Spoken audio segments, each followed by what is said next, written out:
akan membangun 3 rumah sakit regional yang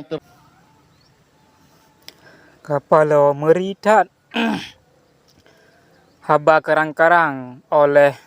paslon 02. Karena haba karang-karangnya meritat ju putak pegah rumah sakit regionalnya kan lebih ombos yang tahu kan watai kesut lagi kan hanamangan watai pegah nampaknya itu cerita lama betul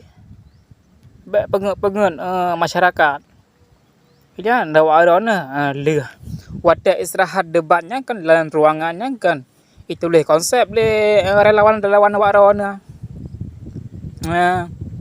ini neto juinan le ombosnya orang kacarang hai boh ke PJ gubernur mentang kagak kalau lah memang menyan tak kun hanja gebet na le orang pegah apa mempeh hanja begat pegah siapa din mentang ke pegah ke pedora ke siapa din kena nya ke depo orang hanja begat ka menyakata lo tam dawang 02 ka mudaleh lek ka hanja begat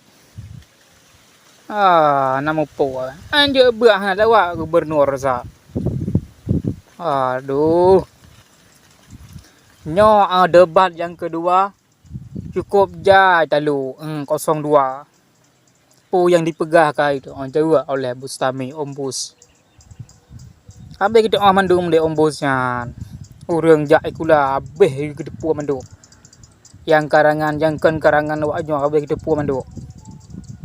lo masyarakat sendiri ya pegah bangun rumah sakit yang pati kok jai rumah sakit empat dah jadi muana yang kamati empat didi teriak terak memang mandu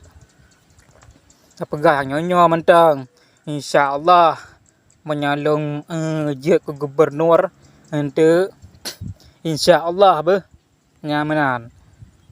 hampir dah pegah bangun ye